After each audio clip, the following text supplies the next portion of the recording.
Voilà, c'est un petit peu de retard, un petit problème technique, mais c'est quand même dans la joie et dans l'amour de notre Seigneur que je vous salue ce soir. Le Seigneur nous a promis d'être avec ceux qui se réunissent à cause de son nom, à cause de Jésus-Christ. Et il a promis d'être au milieu d'eux et qu'il nous accorde donc ce soir de le reconnaître, de l'écouter et de lui chanter notre joie. Oui, c'est une joie de vous accueillir, c'est une joie de vous retrouver, c'est une joie de partager ce temps de culte et de louange ensemble. Et comme nous l'a dit la dernière fois, il y a déjà deux cultes, Rebecca Manga, au psaume 133, « Ah, qu'il est bon, qu'il est agréable de se retrouver ensemble ». C'est bon d'y être à nouveau, même si c'est la première fois ou la 10e fois ou la 1000e fois, le fait de se retrouver ensemble, ça remplit de joie.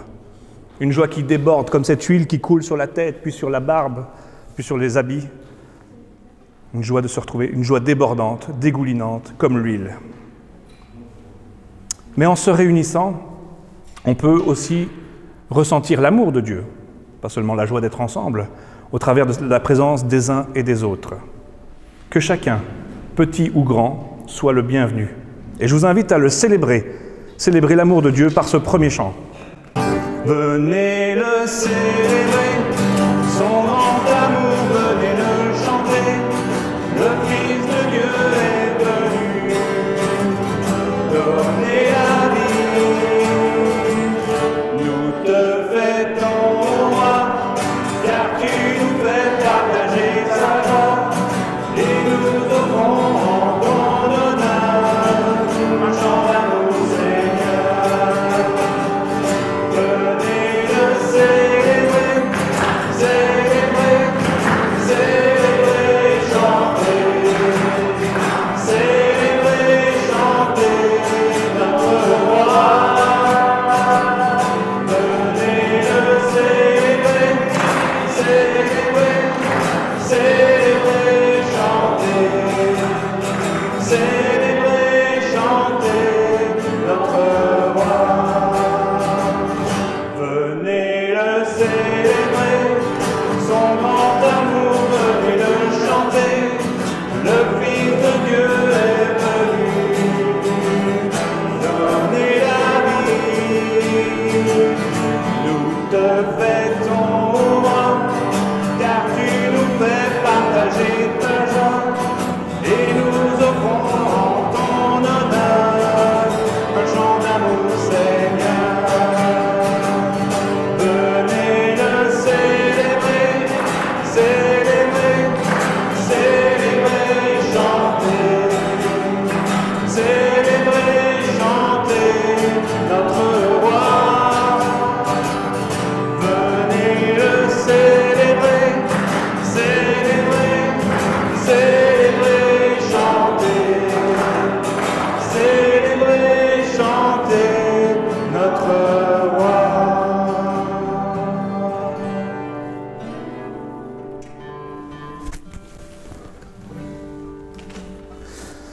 Voilà, je voulais proposer, avant de commencer ce culte, un petit moment de calme et de silence pour penser à nos frères et sœurs en Ukraine et aux pays autour de l'Ukraine, plus proches que nous.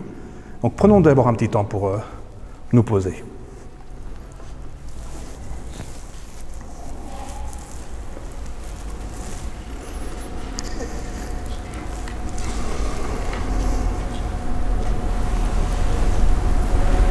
Puis, histoire de nous préparer à vivre ce moment, ce temps ensemble dans la présence de Dieu, prendre encore un petit peu de temps, car il s'agit bien ici de lui présenter nos louanges, nos prières, avec simplicité, mais avec le respect qui lui est dû. Alors pour imaginer un petit peu, nous pourrions imaginer que nous sommes sur le point de franchir les grilles de Laeken pour aller rencontrer Philippe et Mathilde et peut-être leur famille. Probablement que nous sommes un peu excités à l'idée. Je suppose que nous ressentirions aussi notre toute petitesse, et donc peut-être une forme de gêne ou d'intimidation, alors que nous nous approchons ce soir du Roi des Rois, du Seigneur des Seigneurs, de celui qui est l'alpha et l'oméga, donc le commencement et la fin, de celui qui est de toute éternité, du Créateur, du Dieu fidèle, de notre Père céleste. Je vous invite donc à une pause, une profonde respiration avant de franchir les grilles ensemble.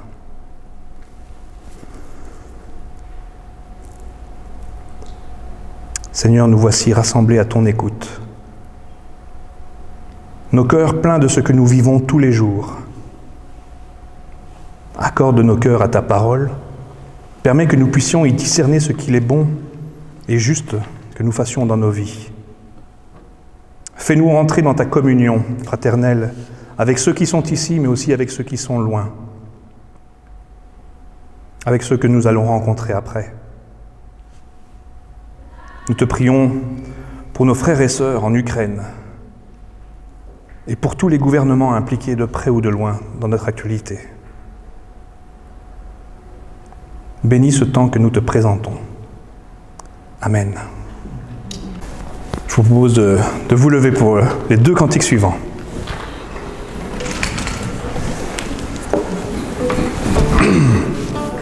Alors, à la fin du premier cantique, moi j'aime faire une petite montée un petit peu rigolote, histoire de reprendre son souffle. Donc ne soyez pas surpris. Je suis vraiment Seigneur et mon Maître, sans jamais m'éloigner de ses pas, sans que rien ici-bas ne m'arrête, et sans rien que le chant de sa voix. Je vivrai de bonheur et de grâce, de l'amour que son cœur m'a donné, et que rien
Dans l'évangile de Matthieu, au chapitre 22, au verset 36, un pharisien demande à Jésus, « Maître, quel est le plus grand commandement de la loi ?»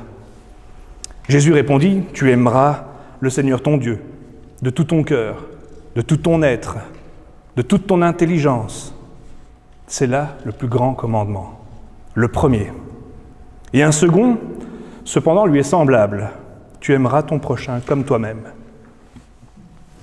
La loi dit, « Écoute. Écoute, quelqu'un t'appelle, il dit ton nom. Écoute, il t'invite à te redresser, à dire non à la fatalité, non à la mort, non à la bêtise, non à la violence. Il veut faire de toi quelqu'un d'actif, artisan de paix et de justice. Écoute, dit-elle, toi qui es là, ou toi qui es au loin, ouvre la porte à celui qui frappe. Ouvre la porte à celui qui fait mine de passer. Fais-le entrer, pour le partage, pour la joie, pour la fraternité. Écoute, il te dit de t'aimer. Il te dit d'aimer les autres, le monde, et Dieu, et la vie, et l'éternité. Écoute, tu aimeras le Seigneur ton Dieu et ton prochain comme toi-même. Notre Père, nous inclinons la tête devant toi, reconnaissant de ta présence, mais surtout conscient de nos manquements, à l'égard des autres, à ton égard et à nous-mêmes. Et puis nous redressons la tête par la grâce de ta présence apaisante. Tu nous relèves entièrement par le pardon que tu offres abondamment. Tu nous redonnes le souffle d'aimer par le don de ton amour. Chasse en nous ce qui nous éloigne de toi et de nos frères et de nos sœurs en Christ et en humanité. Par Jésus-Christ, notre Seigneur. Amen. Je vous invite à chanter le cantique suivant pour nous préparer à la lecture de la Bible.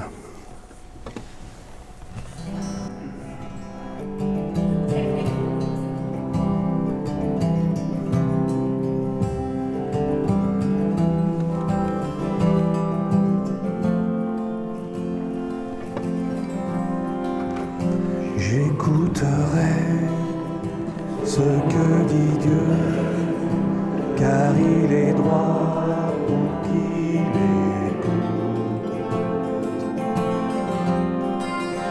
Sa paix divine est sur tous ceux qui vont à lui quand vient le jour. Fidèlement,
fidèlement, je veux le suivre, je veux marcher dans ses sentiers. Il est la main qui me délivre de la folie de mes projets. Ta bienveillance, ô Éternel, vaut mieux que tout ce que j'ai vu. Ma délivrance est sous ton aile, sur le rocher de ton salut.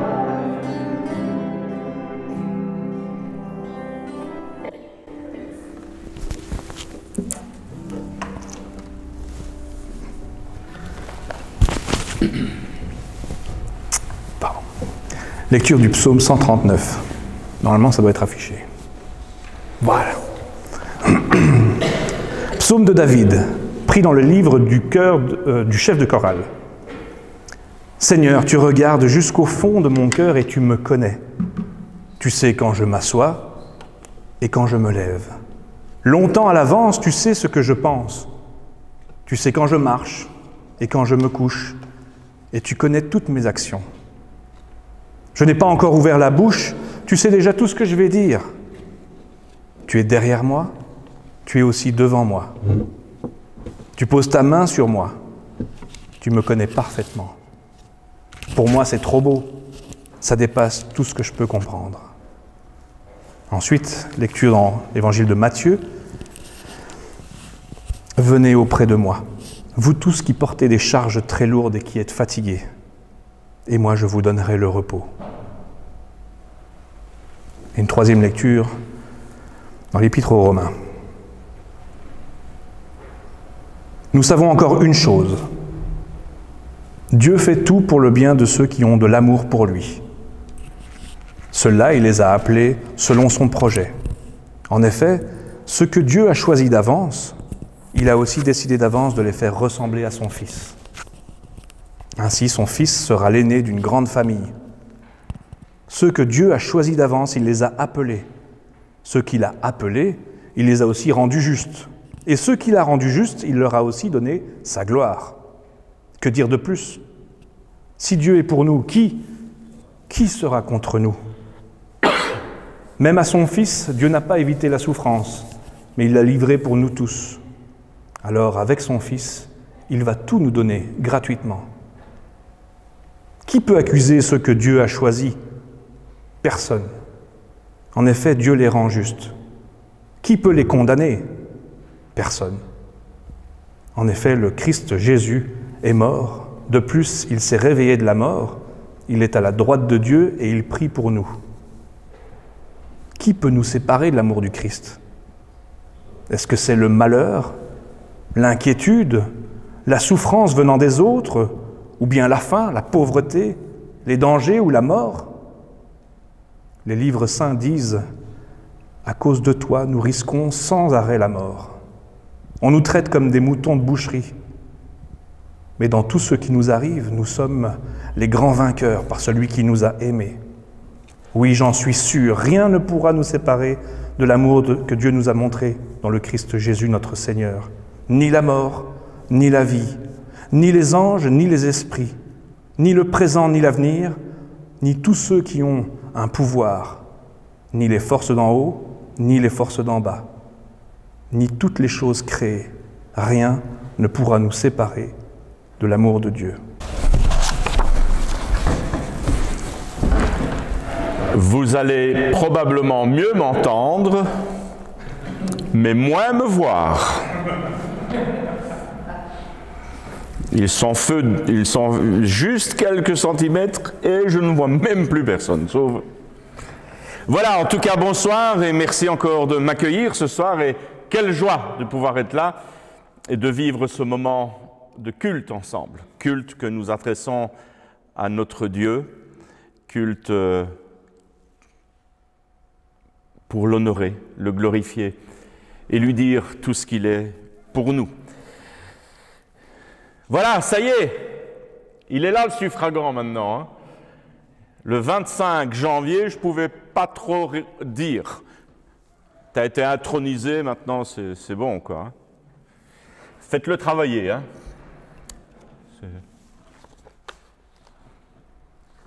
J'ai été son employeur pendant 14 ans, donc je sais jusqu'où il peut travailler. Hein.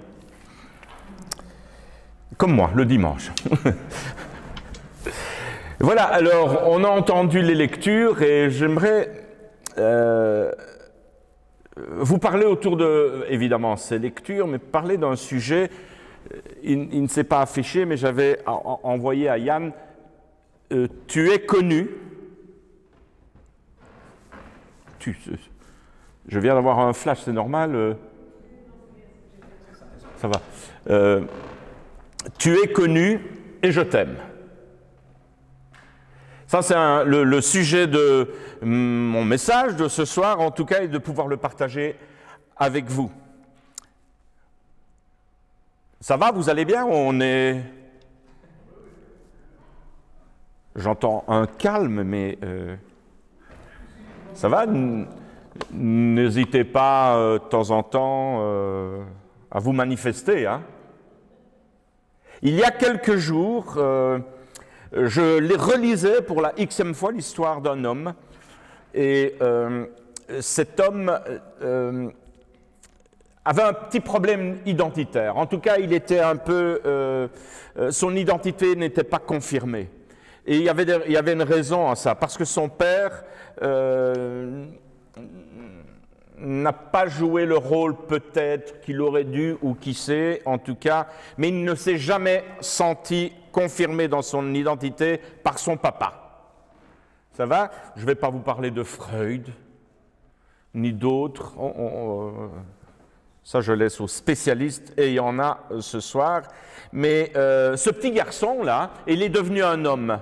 Et il a grandi, il a réalisé que l'esprit critique de son père l'amenait à se demander si vraiment un jour il l'avait accepté ou il était accepté comme étant son fils. Vous voyez un petit peu le chemin que ça peut faire dans la tête des uns et des autres. Le voilà maintenant, 40 ans, bien fait, marié, 2 enfants, enfin il se dit qu'il peut souffler un petit peu et voilà qu'il reçoit un coup de fil de son papa qui lui annonce qu'il va venir lui rendre visite. Ça fait 5 ans qu'ils ne se sont plus vus.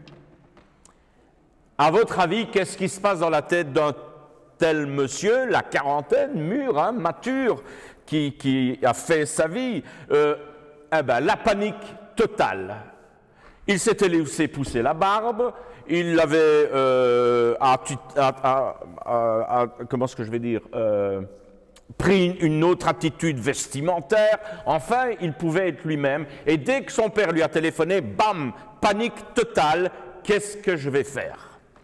Eh bien, pendant la petite semaine qui séparait du coup de fil à l'arrivée de son papa, tous les jours, matin, midi, soir et pendant la nuit, il s'est posé toujours la même question, je me rase ou je me rase pas? J'enlève ma barbe ou je n'enlève pas? Parce qu'il sait que son père n'aime pas la barbe. Et vous imaginez, hein, entre le coup de fil et l'arrivée du papa, et pour finir, il se raisonne, il fait « Mais je suis un homme mûr, je suis père, je suis responsable, j'ai ma vie, j'ai ma situation, je garde la barbe. » Le jour de l'arrivée du père arrive, il se lève plus tôt et il va se raser. Tout fier. Et il part chercher son papa à la gare. Il voit son père, il y a un sourire qui sort petitement de deux, hein, en se rencontrant comme ça. Et plus il se rapproche de son père, puis le sourire de son père diminue. Et quand ils sont vraiment face à face où ils vont s'embrasser, il voit que le père fait un petit geste là, hein, vous savez. Il lui dit bonjour et puis il lui dit « Dis, tes favoris sont quand même un peu longs, hein ?» Tout s'écroule pour ce gars. Tout s'écroule et il se dit, rien n'a changé. Mais rien n'a changé. Mais vraiment pas un iota. Mais rien du tout. C'est toujours l'homme à qui il ne pouvait pas plaire. Il y aurait toujours quelque chose pour le déplaire. Toujours un truc où on ferait une remarque. Toujours. Et je me suis dit, tiens, c'est un exemple que j'ai relu dans un livre. Et puis, je me dis, tiens, mais des fois, est-ce qu'on n'agit pas de la même manière? Surtout quand on a dans notre vocabulaire, Dieu, tu es notre Père. Est-ce que des fois, on n'est pas dans cette même attitude où on croit qu'il y a toujours un truc en nous qui ne plaît pas à papa? Et on pense et on chemine comme ça. Et on pense même que Dieu est ce type de papa comme cet homme. Et puisqu'on en fait ce type-là, ben, il y aura toujours quelque chose en moi pour le déplaire. Ah là là là là. Ça devient une vie compliquée, non? Il me semble. En tout cas, une vie de foi compliquée. C'est le jour où on va... excusez-moi, la caméra, ça va si je me déplace un petit peu? Sinon, je vais me sentir coincé, t'effaceras ça au montage. Hein. Toutes les bêtises que je dis en dehors, tu gommes. Hein. Pardon? Ça va. Ça me rassure. Mais le jour où on va découvrir que c'est complètement autre chose et que Dieu n'est pas de ce type de père-là, je me dis c'est là qu'on commence à vivre. Pour moi, la vie commence à ce moment-là. Comme le chantait quelqu'un, pour moi la vie va commencer. Et ça pourrait être aujourd'hui pour chacun d'entre nous. Pour toi, ça peut commencer aujourd'hui. Et ce jour-là, ça peut être aujourd'hui. On croit tous d'une manière ou d'une autre, avec une intensité différente ou même une signification différente, mais on peut se raccrocher sur le fait que Dieu est notre Père et on n'a pas de souci. D'ailleurs, on a une très belle prière qui commence comme ça, hein, notre Père. Et nous savons que nous sommes entrés dans une relation étroite, intime avec lui, une relation qui se tisse par la foi, par la confiance que nous avons. Et pourtant, force est de constater encore et toujours que si je demandais s'il était possible de gagner l'amour de Dieu, on me répondrait qu'on a confiance en la grâce de Dieu. Non, je me suis trompé? On peut gagner l'amour de Dieu? Vous me direz, mais on a confiance en la grâce de Dieu, qui nous aime. Mais en réalité, en se regardant d'un peu plus près, en s'examinant d'un peu plus près et d'être transparent, pas vis-à-vis de moi, mais envers vous-même. On essaye et on passe probablement toute notre vie à essayer de gagner son amour, son approbation. Et on y va, hein? Pourquoi? Parce que quelque part, on va se dire, mais Dieu, il est ce Père à qui je ne pourrai jamais plaire, et il faut que je mette toute une série de choses en avant. Ou peut-être, vous allez vous dire, ce Dieu-là, il n'y a rien chez moi, il y aura toujours quelque chose qui va coincer. Je vais toujours le décevoir. Alors, ce style de personne, je ne dis pas que nous le sommes, ce style de personne, ont oublié le nombre de fois où ils se sont reconsacrés, où ils ont reconsacré leur vie à Dieu.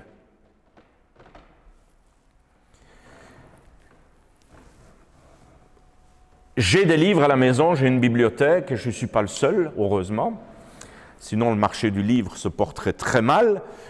Mais quand je vais aussi rendre visite ou que je me promène dans des librairies, des bibliothèques ou que je vois chez les gens, je suis toujours époustouflé de voir le nombre de livres qu'il existe et qui sont publiés par rapport à comment être un meilleur chrétien, 5 pas pour t'approcher de Dieu, 8 manières de plaire à Dieu. Mais il n'y a que des... Enfin, j'ai l'impression qu'il y a des trucs comme ça un peu partout et on nous vend des plans comme ça pour toujours essayer de plaire à Dieu, être meilleur chrétien, je ne sais pas moi, 7 semaines de jeûne et de prière pour que Dieu puisse Et je deviens fou, moi, avec ça. Hein.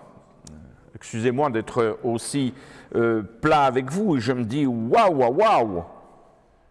Le pire des titres que j'ai vus, c'était... Ah, je ne me rappelle plus, en fait, tellement que c'était le pire.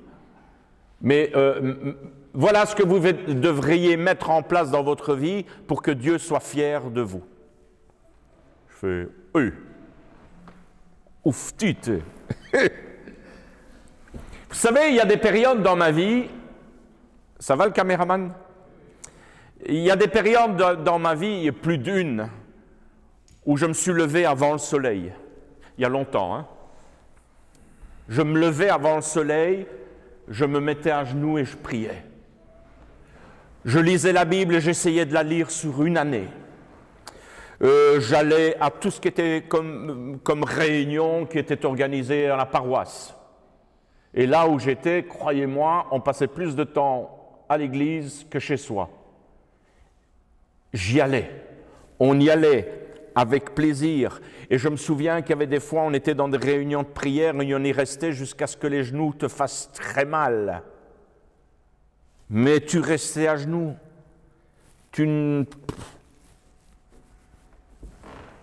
Et plus t'en faisais, plus j'avais l'impression que Dieu me demandait encore et encore plus. Jamais, c'était jamais assez. Je me souviens lors d'une visite pastorale, quelqu'un qui me disait, « Pasteur, je fréquente l'église tous les dimanches. Je participe financièrement. Je fais ma prière matin, midi, soir, avant chaque repas. Dès qu'on a besoin de moi, je suis là. Je fais tout. Je parle à d'autres, je témoigne de ma vie de foi. » Et puis la question qui tue, la voilà. Est-ce que tu crois que je suis un bon chrétien? Tu me demandes à moi, est-ce que tu es un bon chrétien? Et puis il ne me donne même pas le temps d'ouvrir la bouche, il me dit, tu sais, c'est une question qui me tourmente. J'y pense tout le temps. Tout le temps, tout le temps, tout le temps. Je suis troublé par cette question. Est-ce que je suis un bon chrétien? Alors j'espère que tu n'es pas venu pour rien et que tu vas m'aider aujourd'hui, me dit-il. Je fais oui. J'ai pas encore répondu, qu'il me dit, tu sais, pourtant je fais de gros efforts pour être un bon chrétien. Je fais tout ce que je peux. Mais tu crois que j'en fais assez? Est-ce qu'il n'y a pas d'autre chose que je pourrais faire? Ouf. On imagine cet homme, ça pourrait être une femme aussi, mais on imagine quel combat, quelle lutte qu'il est en train de mener tout le temps, de savoir s'il plaît à Dieu. Plaire à Dieu. Et il met toutes des choses en place, tout ce que je vous ai récité là. Il met plein de trucs, il fait plein de trucs pour essayer de plaire à Dieu, mais il est tourmenté toujours par cette question, est-ce que je plais à Dieu? Est-ce que je lui plais vraiment? Est-ce que je suis assez bon pour lui? C'est ça, Est-ce que je suis un bon chrétien? Suis-je assez bon? Est-ce que j'en fais assez? Est-ce que je ne devrais pas encore en faire? Il écoute de très bons prédicateurs puisqu'il vient au culte à Remouchant. Donc je suppose qu'il écoute de très bons prédicateurs. Mais il lit certainement des livres parce qu'il me demande toujours est-ce que tu n'as pas un livre qui traîne? Et je lui donne ce que je pense qui peut le nourrir et ceci, cela. Donc il est déterminé à progresser dans la foi. Il n'y a pas de souci. Il va à des séminaires, il va à des retraites, et il a rarement le sentiment d'être approuvé de Dieu. Waouh! Et je suis sûr que si personne ne lui vient en aide à un moment donné, il mourra même en se demandant toujours cette même question, est-ce que j'en ai fait assez? Est-ce que j'ai fait ce qu'il fallait pour lui plaire? Je vais faire allusion à une autre partie de ma vie, un autre pan de ma vie, ce sont les camps de jeunes. Il y a lors d'un camp, et lorsque je vous parle, je vois exactement où on est, comment j'étais habillé, comment la personne dont je vais vous parler était habillée, où elle était assise, et le temps qu'il faisait à l'extérieur, et quels sont les jeux qui se faisaient sur la plaine. J'ai été attiré, mon regard en tout cas a été attiré, et c'est une scène que je ne peux pas oublier, la preuve, je vous en parle, comme dirait l'autre. Hein. Une jeune fille a attiré mon attention. Alors, ne vous méprisez, il ne faut pas mal me comprendre, hein. D'accord? Joël est là, donc, et ce n'était pas elle, même si c'est vrai que je suis plus attiré à regarder des filles que... Hein, mais il y a une jeune fille qui attire mon attention, et elle est assise sur un muret. Elle est très forte, de corpulence. Hein. Elle n'est jamais avec les autres, elle est toujours en retrait. Elle n'est pas, d'après certains critères, jolie. Hein. Mais pour moi, la beauté n'existe que dans les yeux de celles et ceux qui regardent. Voilà, elle est mise à l'écart. Elle a un regard un peu bizarre derrière de grosses lunettes. Les cheveux, elle est dans la puberté, vous voyez un petit peu comment ça peut être à quelques moments. Et puis, j'ai regardé autour de moi, j'ai vu un animateur et j'ai essayé de poser des questions par rapport à cette fille que je n'avais jamais vue à nos camps et je voulais en savoir un peu plus. Et j'apprends qu'elle a très peu d'amis. Quand je dis très peu, c'est même pas un ou une. Elle a une odeur corporelle assez forte. Donc ça, et il n'y a personne qui veut aller s'asseoir à côté d'elle. J'apprends aussi que lorsqu'on fait des équipes, qu'il y a un capitaine ou une capitaine, c'est pas elle qu'on va choisir en premier. Et vous savez, toujours dans ces moments-là, il y a toujours celui qui a un élan humanitaire terrible et qui va dire, quand il n'y a plus personne à choisir, vas-y, prends-la. Hein, on a déjà connu ça. Hein? Cet élan d'amour terrible. Allez, tiens, c'est pour toi. Et la voilà.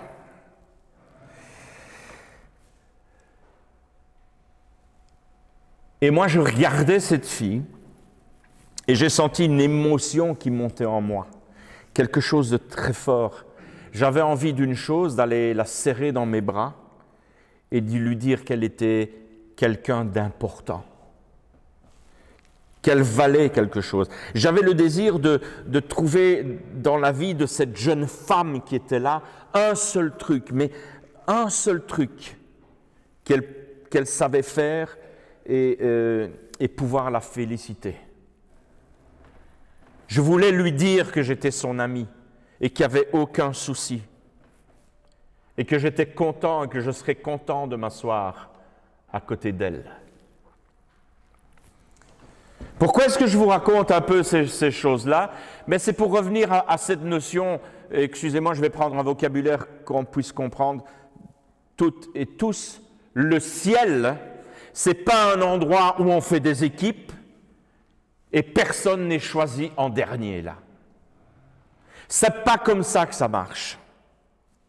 Alors, est-ce qu'on a bien quitté le terrain de jeu, nous? Est-ce qu'on a, hop, on s'est dit, tiens, et le terrain de jeu, c'est lequel le nôtre? Est-ce qu'on a quitté le terrain de jeu où on se pose des fois la question, ou bien on croit toujours que Dieu nous aimera quand nous aurons bien agi, quand on aura posé le bon geste? Certains même la bonne enveloppe avec la bonne offrande. Continuons, hein, si on a l'habitude. Le concept de la grâce, c'est un concept révolutionnaire.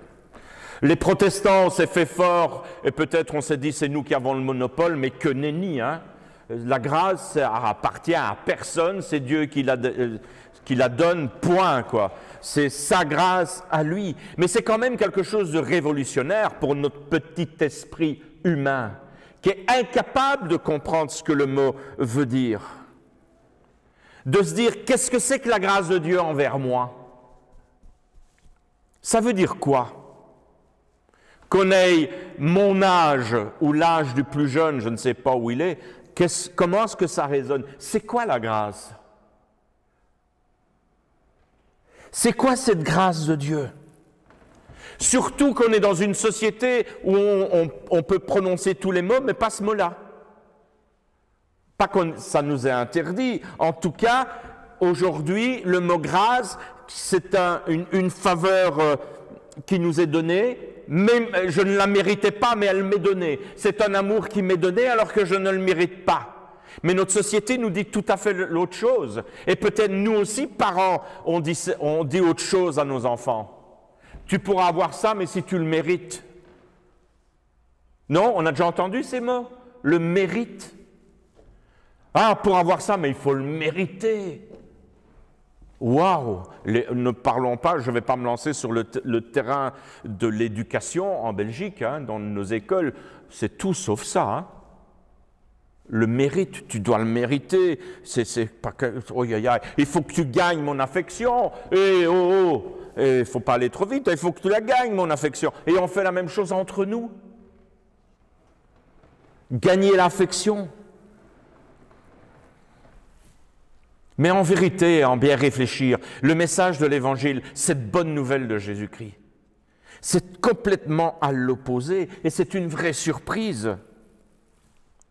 Parce qu'il va à l'encontre de beaucoup d'enseignements reçus et que nous avons reçus. Peut-être qu'on nous a biberonnés avec des choses comme ça, hein, un tel enseignement.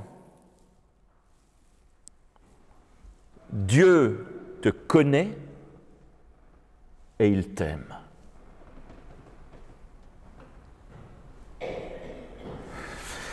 Je donne un petit peu de temps pour que ça descende, hein, du cerveau un peu plus bas, dans notre intériorité.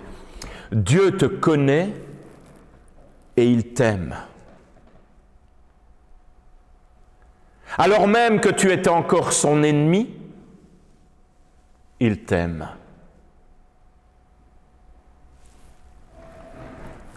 Et il t'aime comment? Comme son enfant. Je te connais et je t'aime. Je sais qui tu es et je t'aime. Yes, nous y voilà. Mais encore, Nicolas. C'est bien, hein, on passerait un morceau de musique, là, un peu mélo, on se mettrait tous à pleurer, ouais, il m'aime. Mais il faut rendre à César ce qui appartient à César. C'est difficile, hein, de vivre avec ces mots-là. C'est difficile de trouver cette réalité dans notre vie. Et on lutte. Et on lutte. Des fois même on se dispute pour essayer de gagner l'amour de Dieu. Mais à force de lutter, je pense qu'à un moment donné, on va se rendre compte que on va mener une vie très fatigante. Jamais on ne trouvera le repos. Et on va aller de lutte en lutte et on va se fatiguer.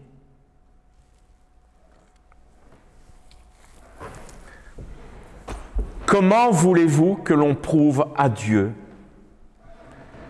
que nous sommes ce qu'il désire?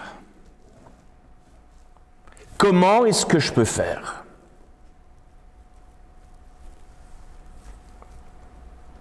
Vouloir prouver à Dieu par ma vie que j'ai envie de lui plaire, on va s'éreinter. On va se fatiguer. On va peut-être baisser les bras. Parce que quand on va arriver au bout de ça, on continuera à croire que Dieu n'est pas de notre côté. Et on repart pour un tour. Et on recommence, et en avant, et en avant. Vous savez, il y en a plus de une ou un qui vivent comme ça. Dans le ministère pastoral, on en rencontre. Et probablement le premier que je rencontre, ça, c'est quand je me vois des fois le matin dans le miroir. On veut gagner la faveur de Dieu. On veut gagner sa reconnaissance. Mais c'est effrayant de vouloir gagner l'amour de Dieu.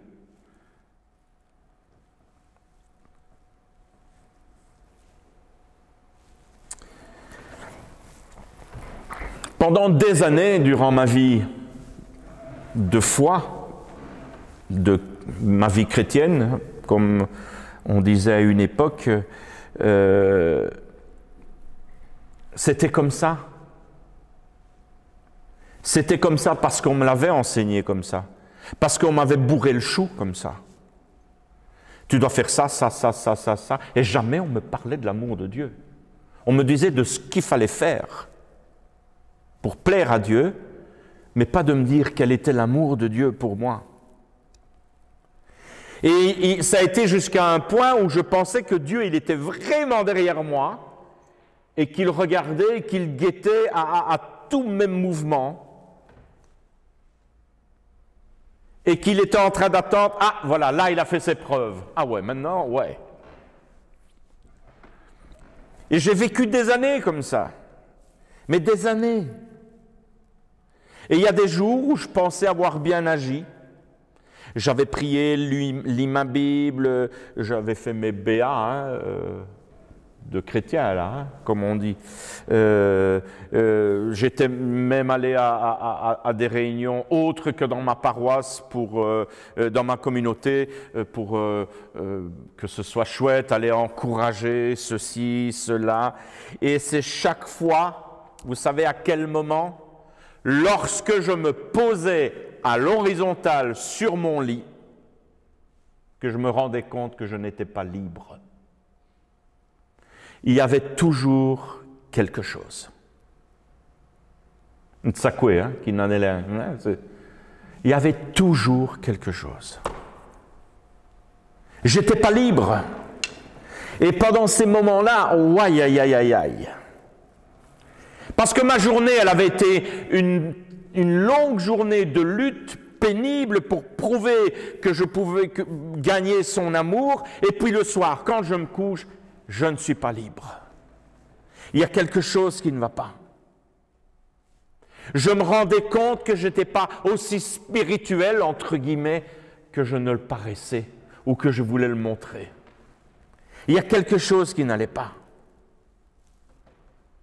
Alors je recommençais le lendemain en me disant, je vais être encore plus spirituel, je vais encore plus montrer.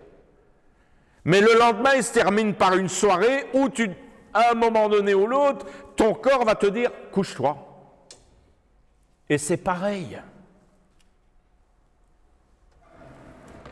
Et puis, vous savez, un jour, il y a quelqu'un qui, dans la simplicité la plus totale, m'a annoncé la bonne nouvelle. Vous entendez bien ce que je vous dis.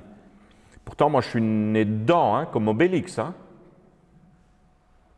Hein, j'ai fait des études en théologie, donc je pouvais avoir un bagage. Non, non, c'est après tout ça. Quelqu'un m'a annoncé la bonne nouvelle. Et ça a changé complètement ma vie. Vous savez ce qu'il m'a dit? Mais Nicolas, Dieu est pour toi. Point.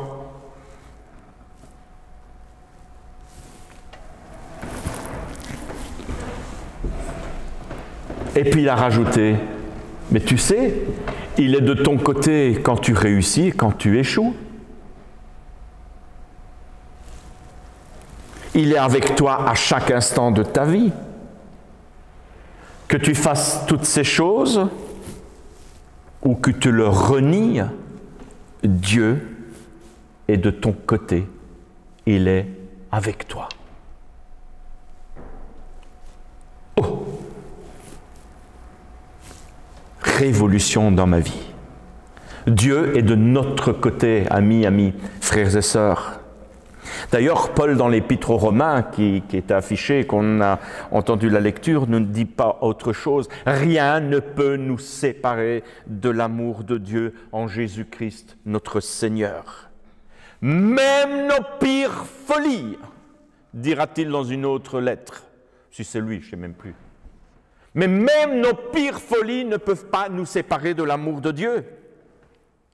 Et ça, c'est un concept qui est totalement étranger à notre culture, à notre manière de dire, de faire et de croire. Parce que c'est presque une bataille de chaque instant pour garder ça en moi, que Dieu, il est de mon côté et que rien ne peut me séparer de l'amour de Dieu. J'ai rien à prouver à Dieu. Tu n'as rien à prouver à Dieu. Qu'est-ce que tu veux lui prouver? Qu'est-ce que tu veux lui prouver? Qu'est-ce que je peux lui prouver? Franchement, quand on y pense. Et si je me laissais aimer pour une fois, là, comme ça, comme je suis, d'un amour sans condition. Lui, il me dit « je t'aime de manière inconditionnelle » et moi, je mets des conditions. Mais si je me laissais happer une fois par son amour, qui ne demande aucune condition.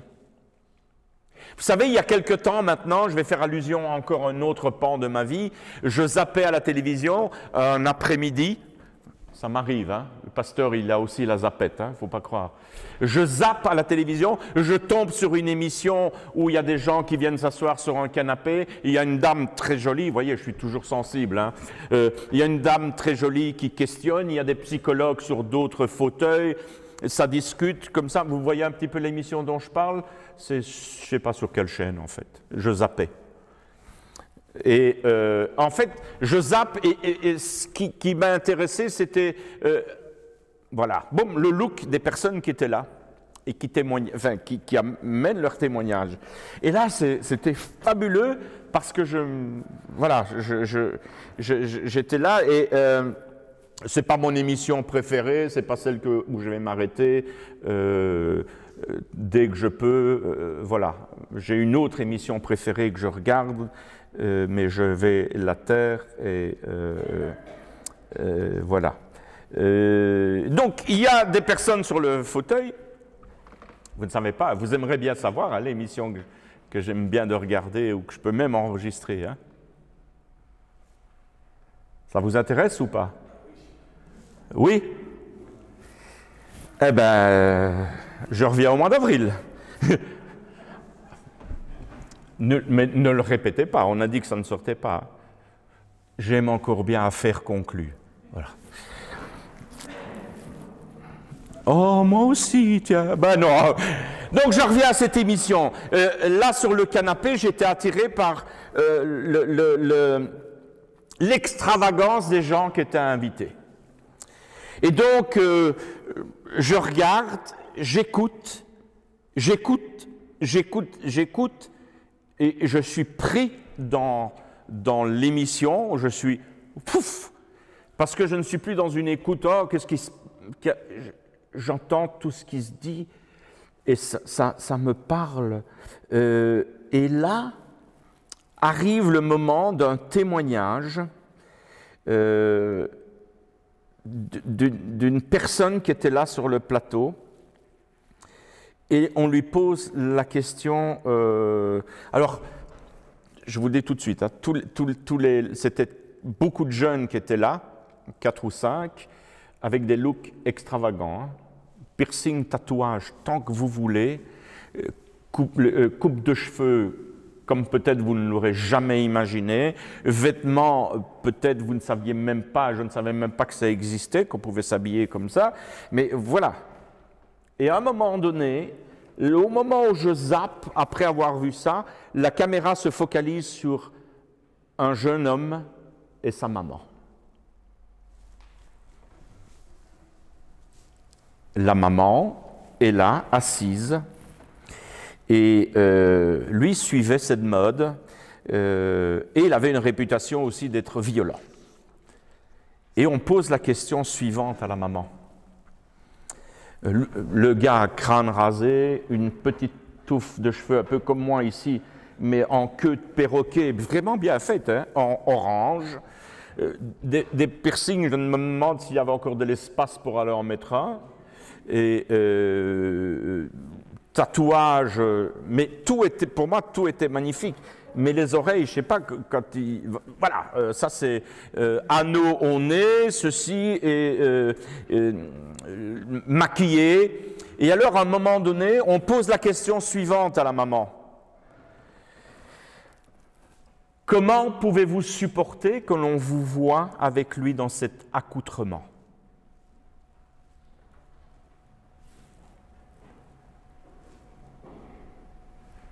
Maman lève la tête, adresse un sourire, mais des plus beaux qu'il peut y avoir, à la caméra et répond. Ben, c'est très facile, vous comprenez ? Je l'ai porté dans mon ventre, je l'ai élevé pendant tant d'années et je l'aime, c'est mon fils. Quel beau message! Je fais qu'une chose, je dépose la zapette et je cherche des mouchoirs. Tu t'en prends une là, parce que dans ma tête est revenu, tiens, cet amour de Dieu. C'est, je l'aime, je t'aime, tu es mon fils, tu es ma fille. Mais quel beau message! Mais il nous reste difficile de croire que le Dieu qui nous connaît intimement, profondément, mieux que nous-mêmes, puisse nous aimer de cette manière. C'est au-delà de notre intelligence. Dieu connaît le pire à notre sujet. Et pourtant, il a choisi de m'aimer. Dieu connaît toutes mes trahisons, et pourtant, il a choisi de m'aimer. Dieu connaît toutes mes infidélités à son égard, et pourtant, il a choisi de m'aimer. Dieu connaît toutes mes imperfections, et pourtant, il a choisi de m'aimer.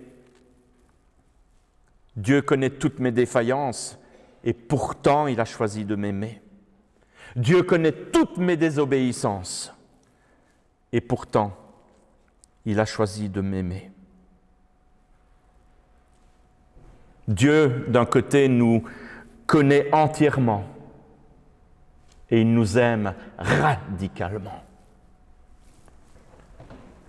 Je le déçois parfois, je ne le surprends jamais.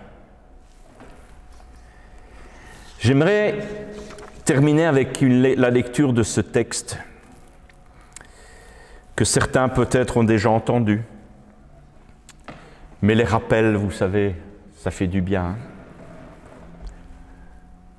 Le long des trottoirs, des automobiles abandonnées, des châssis cassés, des moteurs enfoncés, des portières démontées, des roues enlevées. D'autres bagnoles ont encore un petit air de fierté, mais elles sont finies, terminées, usées. Le garagiste, lui, il a déclaré « Ouh là là là là, Plus rien à faire, inutile de réparer. Il n'y a plus rien à récupérer. L'expert de l'assurance lui a dit « Oula, déclasse, épave ». Les épaves, vous savez, elles attendent qu'on les ramasse, qu'on les entasse pour la casse. Les gens ont dit « Ce gars-là, c'est un fainéant. Il finira en prison. De toute façon, qu'est-ce que tu veux qu'il lui arrive ?» En lui, il n'y a rien de bon. C'est une épave. Les gens ont dit « Ce gars-là, c'est un ivrogne. Un toxicomane. Il bat sa femme, il bat ses enfants. Il finira en prison. En lui, il n'y a rien de bon. C'est une épave. » Mais le Christ a dit « Les épaves, connais pas moi. Les gens perdus, ça n'existe pas. Il y a toujours un truc à récupérer, il y a toujours une valeur cachée, il y a toujours sous la rouille une partie de vie humaine qui est pure et saine. C'est pour ce qui était perdu que je suis venu. La casse, j'y crois pas. Je connais trop les hommes, j'aime trop les hommes, les humains, hein, il faut entendre, pour laisser faire ça. Il y a toujours un truc à récupérer. Je sais bien, la récupération, ah oui, la récupération, c'est pas commode et c'est même plus à la mode de nos jours. Mais c'est un travail lent. On s'écorche souvent, ça demande beaucoup d'efforts et surtout beaucoup d'amour. Moi, pour ce travail-là, j'ai donné ma vie. Demandez aux larrons qui étaient là à côté de moi. Des gens intelligents nous avaient jugés tous les deux. Et on a été jugés. Et vous savez ce qu'ils ont dit? Bon pour la croix. Ah, vous savez, Golgotha, je vous prie de croire, c'était la grande casse. Mais moi, de la casse, j'en fais du neuf, du flambant neuf, du vrai neuf. Un renouveau qui dure toujours. Et cela, on peut aussi l'appeler Pâques, la résurrection, le renouveau, la remise debout. Dieu est pour toi. Amen.